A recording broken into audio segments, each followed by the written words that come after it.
But this part that we're doing here, from the offensive side, to me is the most important part, because this starts all of your habits for the rest of your swing. Okay, game. What we're going to try to teach you today is basically to be able to use your whole body.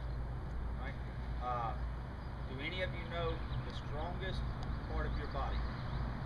I'll give you a hint. You sit on it most of the time. Alright? Your rear end. That's where your strongest muscles are. Basically from the middle of your thigh up through the middle of your stomach is your biggest muscle group, or your strongest muscle group. Most people don't use that when we think of baseball. Right? We think of basically just our arms. If I throw right-handed, we try to do a lot of stuff, you know, as long as I can build that arm up, or if I'm left-handed, we try to do everything basically with our upper body. And for a baseball player, that usually ends up being the weakest part of our body, that kind of stuff. So we want to incorporate our hips into our swing. And this pole drill does this very simple. You can do this at home. You can take a broom, turn it upside down where you got the bristles up top, put it in the kitchen floor while you're watching TV. I know all of you do a lot of homework, so when you need that 5-minute break from homework, just grab the pole. All right? Very simple. We're going to put it in the center of our body. Right? If you're not sure what the center of your body is, look down where the zipper is, or where the seam of your pants goes. It runs straight up there. All right? Straight through your belly button, through your chin. Put your hands about even with your chin. Okay? If you get it way up, probably not very good. If you're way down here, not very good. All right? What we want to do when we start to turn is we want that pole to stay still. So you have to kind of imagine that this pole is a metal pole and it won't move. Okay? Because this is the negative side of this first. You can get a false sense that you're doing this right because you will let the pole move one way or the other. Right? We need for it to try to be as still as possible so that we're basically going to look to see if we end up in the right position. So the first thing we're going to do, put our other hand here without moving anything. We're just going to turn. Your foot is going to turn, but think of turning your back hip. It's just going to be this big here. That's all we're going to do. You're going to end up on your toe.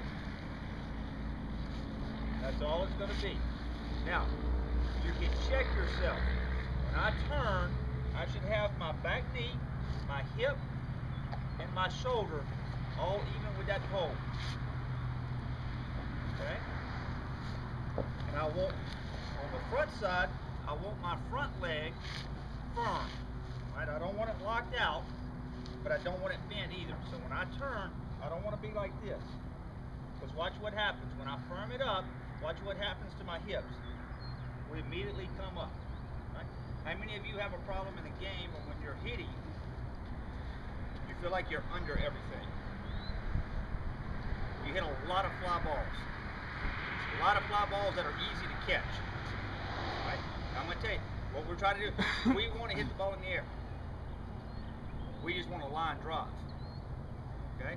We want our ground balls, instead of having 3 or 4 hops on the infield, we want our ground balls to have 1 and 2 hops.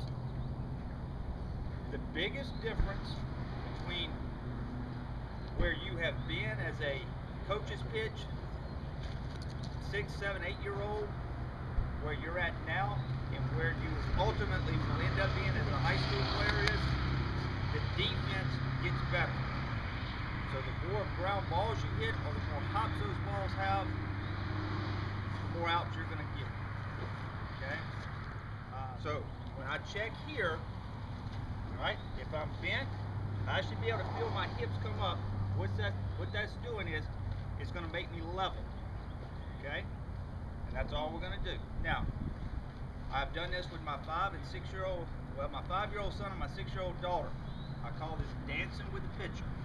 All right, any of you dance? So we're going to dance. All right? This is going to be, Brad, you want to demonstrate the dance? Okay. It's a 3-step process. And we can do this with the pole, makes it very easy. The first step is going to be, I call it a step, but basically it's your stride. No more. One, No more. I'm up on my toe. Two is my heel comes down. Three, I turn. Alright, so it's real simple. 1, 2, 3.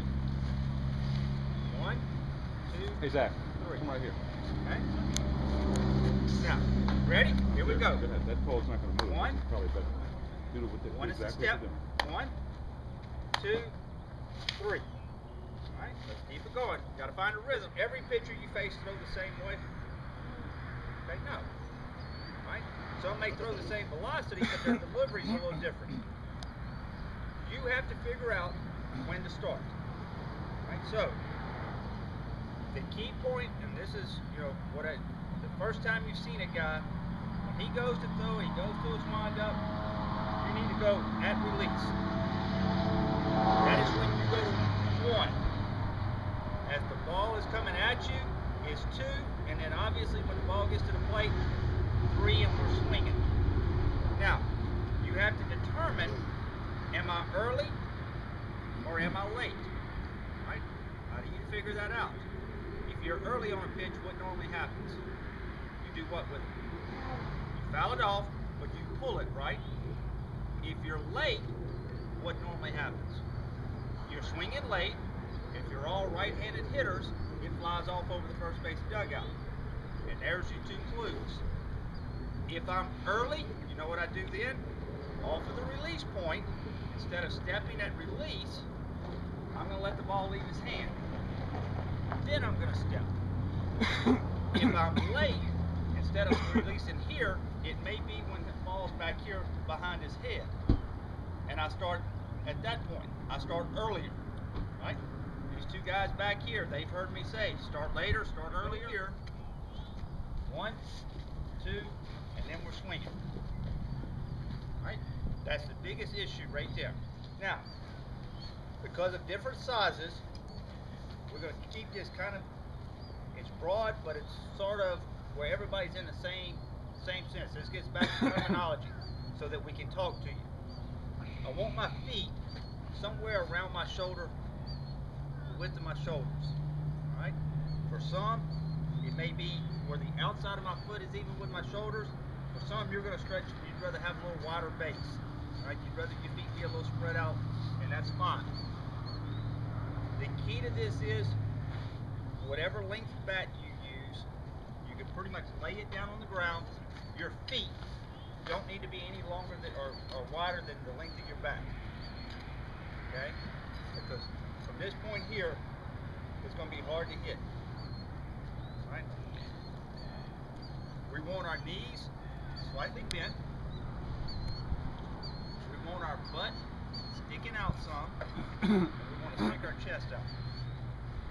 Now, you should feel a little pull in your lower back. Okay, and I realize y'all haven't started lifting weights yet. It's kind of like doing a lifting weights. If I'm going to go down and I'm going to get on the bar, you'll figure out real quick, if I do this, I'm going to hurt my back. And everybody's smart like that. You figure that out real quick. Okay? So you bend your knees, pull your chest out, you straighten your back up, you feel all those muscles there. Well, we want to take that and move it up some. How many of you play basketball? Do you play defensive basketball like this? Okay, do you play it down, way down here? No. You got knees slightly bent, right here. How many of you play on the infield? Shortstop, second base. Right. Can you stand straight up? Nope. Right. This is an athletic position. We want to hit in that athletic position. So I'm here, step, and turn. Now we call this tilt and turn. Trying to get that hip turn. The thing here is, once I'm down, I got my knees bent, I don't want to push up and do this. Right?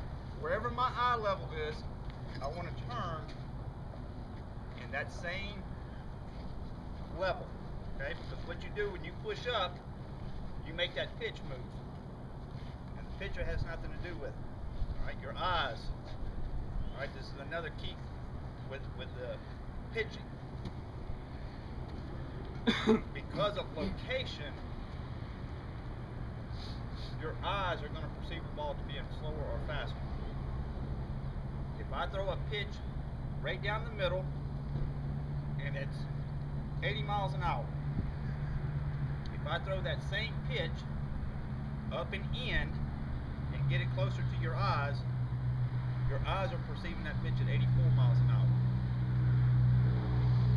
That same pitch down and away, because it's further from your eyes perceive it at 76.